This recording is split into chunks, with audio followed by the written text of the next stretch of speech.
السلام علیکم ورحمۃ اللہ وبرکاتہ۔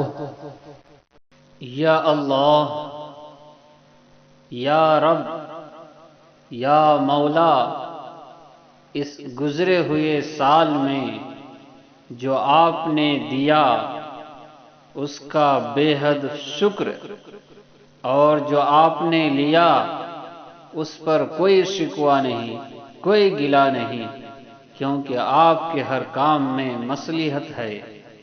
بس آپ سے التجا ہے کہ آنے والے سال میں ہم سب کے لیے اتنی آسانی پیدا فرما دیجئے کہ ہم اپنے تمام امور بخیر و عافیت سر انجام دے سکے، اور ہمیں خوشیوں سے نواز دیجئے ان تمام معاملات میں جو ہم سے وابستہ ہے۔